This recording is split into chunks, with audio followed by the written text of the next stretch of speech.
ऐसा होता है कि बसंत के बारे में सब पूछ रहे हैं कि बसंत में झूला किस तरह से है, फूल डोल किस तरह से है, उसके बारे में बात कर रहे हैं कि ठाकुर जी का जो बसंत उत्सव शुरू होता है ये खिचड़ी उत्सव के बाद में शुरू हुआ है। अब जैसे रोज़ की आदत हो जाती है किसी की कोई काम सुबह करने का, तो ठाकुर जी को जब 1 महीने से खिचड़ी भोग लग रही है, उस समय पर अगले दिन उनको खिचड़ी मिली नहीं। तो जब वो अपनी शैया कुंज में से बाहर निकले, शैया कुंज से बाहर निकलने के बाद में देखते हैं कि बड़ा मनोरम मौसम जो है वृंदावन में मन रहा है। कैसा मौसम है कि शैया कुंज से बाहर निकलते ही कोई माधवी लता के मंडप जो है उसमें जब प्रिया और लाल हाथ पकड़ के खड़े हुए हैं तो वृंदावन की शोभा को निहार रहे हैं। वृंदावन की शोभा कुछ इतनी सुंदर लग रही थी उस समय पर कि जितने भी पेड़ हैं उन पेड़ों के नीचे जो है फूलों के आसन बिछे हुए हैं। सारे ही पेड़ फूल और फल से जो है लदे हैं। तोता, मैना, कोयल जो हैं, ये मयूर खूब तेज तेज आवाज़ कर रहे हैं। भंवरों के झुंड मदमस्त होकर वृंदावन के फूलों पर विचरण कर रहे हैं। उनके पंखों की हवा से फूल ऐसे लहरा रहे हैं कि वो शोभनीय, बहुत ही सुंदर लग रहे हैं। उनका गुंजायमान आवाज़ जो आ रही है उनकी, वो भी बड़ी लुभावनी है। इन सब चीज़ों को देखते ही मान आज ठाकुर जी और प्रिया जी जो है वो उन्मत्त हो जाते हैं बसंत का खेल खेलने के लिए। तरह तरह की उनकी कुंजों में गुलाल, केसर युक्त उनका रंग, कनक, पिचकारी, कलश, कंगूरे, सुंदर सुंदर हीरा मोती माणिक के कुंजें इतनी सुंदर सुंदर बनी हुई हैं कि आज वो बसंत का खेल खेलने के लिए जो है वो उन्मत्त हो रहे हैं। कैसे उन्मत्त हो रहे हैं? हरवंश महाप्रभु की जो श्री राधा सुधानिधि जो उन्होंने लिखी है उसमें एक बसंत का एक पद है 140 नंबर का। उसमें कहते हैं वो कि अहो भुवन मोहनम मधुर माधवी मंडपे मधुत्सव समुत्सुकम किमप नील पीतच्छवि विदग्ध मिथुनम मिथो दृढ़तरानुराल गोल्लसन मदम मदेते कदा चिरतरीयम मनः। कि आज जो है ठाकुर जी और प्रिया जी इतने सुंदर लग रहे हैं, इतने सुंदर लग रहे हैं कि हरवंश महाप्रभु कह रहे हैं उनको अहो भुवन मोहनम, कि पूरे ब्रह्मांड को मोहने वाली ये जुगल जोड़ी आज किस लिए उन्मत्त हो रही है? मधुत्सव समोत्सवकम, कि मधुत्सव बसंतोत्सव उसको खेलने के लिए क्या हो रही है? उत्सुक हो रही है, समुत्सुकम। किमप नील पीतच्छवि, किस रूप में है ये? भुवन मोहनम है ना, कौन सी? वही ज्योतिर्मय स्वरूप प्रभु का, वही युगलमय स्वरूप जिसका कि भगवान शंकर ध्यान करते हैं।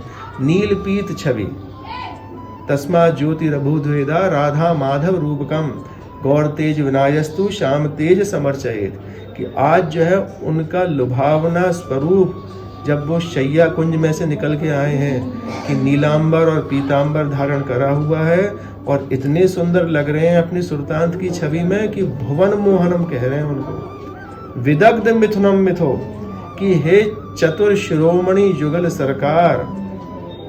विदग्ध का मतलब होता है चतुर, विदग्ध मिथुनम, मिथुन का मतलब द्वय। हे विदग्ध मिथुनम, आप जो है मेरे मन में ऐसे ही चिरकाल तक जो है वो निवास करें। ये बसंत उत्सव का ये सुंदरता है ठाकुर जी की, जो कि हरवंश महाप्रभु ने निहारी और उसको देख के कह रहे हैं कि हे भुवन को मोहन करने वाले, हे संसार को मोहने वाले, हे ठाकुर जी आप जो है मेरी सुंदर मन में जो है चिरकाल तक जो है वो विद्यमान रहे। तो जब ऐसे दर्शन करे हैं उन्होंने, फिर होली का खेल खेला है उन्होंने, और वहाँ पर जितनी भी कुंजें हैं उनमें जितने भी वाद्य यंत्र रखे हुए हैं, उसमें जितने भी गुलाल रंग रखे हुए, उन सब के साथ में उन्होंने बसंत का खेल खेला। बसंतोत्सव से तो शुरू हो गई, पर धीरे धीरे ये अपने यौवन पे आती जाती है होली के 5 दिन में, जहाँ पर एकादशी से लेकर पूर्णमासी तक होली होगी। अब वृंदावन में इतनी भीड़ होती है, भीड़ हो देखते होगे सभी लोग, तो भैया ठाकुर जी को ही जो है ना ये फाग का अमल चढ़ता है, जिससे कि वो इन सब लोगों को जो है बुलाते हैं यहाँ पर वृंदावन में होली खेलने के लिए। अपने यहाँ पे रसिया में आवे ना कि याकू फाग खेल को अमल चढ़ो, भैया वो अमल कैसे चढ़ दो? ऐसे ही चढ़ दो कि दुनिया को मदमस्त कर दे रहे हैं फाग खेलते खेलते। तो जब सखी ये देख लेंगे कि भैया 5 दिन में इनकी होली कम ना हो रही है, बढ़ेगी, तो वे कह देंगे कि हे फाग, अब आप जो है वृंदावन से रवाना हो, और हाथ जोड़ के उनसे कह मैं फाग से कि भैया आप वृंदावन से जाओ। तो वृंदावन से फाग की रवानगी जो है पूर्णमासी वाले दिन राधा वल्लभ मंदिर में एक फाग रवाना का पद गाया जाता है, उसके बाद में हो जाती है। उसके पश्चात ठाकुर जी की होली अगर फाग रवाना ना हो तो वो तो उनकी वर्ष पर्यंत चलती रहे उनकी होली, ऐसा अमल है उनके अंदर फाग खेलने का। तो जब अगला दिन जब होली हो चुकती है तो सखियों ने एक नया विशेष मनोरथ मनाया। हरवंश महाप्रभु का जो होली का पद है, प्रथम यथामति प्रणव श्री वृंदावन अतिरम्य, श्री राधिका कृपा बिन सबके मननि अगम्य, उसमें आता है एक पद, कबहू कबहू चंदन तरु निर्मित तरल हिंडोल, कि ठाकुर जी आज होली में ही, होली खेलने के बाद में थक गए हैं तो आज वो झूला झूल रहे हैं। तो फूल डोल जो है वही है कि ठाकुर जी जब झूला झूल के थक गए, होली खेल के थक गए, तो उनको जो है वो झूले पर सखियों ने जो है चढ़ाया है, प्रिया प्रीतम ने, और वो फूल डोल आज श्री राधा वल्लभ लाल जी मोरछली के पत्ती एवं और वो मोरछली की पत्तियों के डोल में जो है विराजमान है। दर्शन करने लायक है उनके नेत्र कमल, देखिए आप उनके उस समय पर कि जैसे किसी ने खूब आंखों में जब गुलाल भर देते हैं ना, धोने के बाद में खूब सूख जाती है, मोटी मोटी सी रहती है, झपकने लगती है आंखें, उस तरह का जो है उनका दर्शन होता है। उनका श्रृंगार जो है वो भी देखने लायक होता है कि इतने 40 दिन की होली में जितने उनके श्रृंगार हैं वो सब जो है वो गुलाल से धूसरित हो रहे हैं, गुलाल के रंग चढ़े हुए हैं। सफ़ेद सफ़ेद मोती भी जो होते हैं ना, वो भी सुरंग रंग के गुलाल के मारे लाल हो जाते हैं मोती। तो जब गुलाल डोल में ठाकुर जी बैठे, जब फूल डोल में ठाकुर जी बैठे, तो उनके जितने भी आभूषण हैं वो आज भी गुलाल में ही होते हैं। उसके अंदर से रंग उतरा हुआ नहीं होता है कि बिल्कुल सफ़ेद मोती होते हैं, जो कि मोती का स्वभाव रहता है सफ़ेद रंग का रहेगा, और वो रहेंगे कैसे, गुलाबी रंग के, लाल से रंग के, उनके अंदर लालिमा चढ़ी रहती है गुलालों की और रंग की। तो ठाकुर जी के ऊपर से अभी गुलाल का और होली का रंग उतरा नहीं।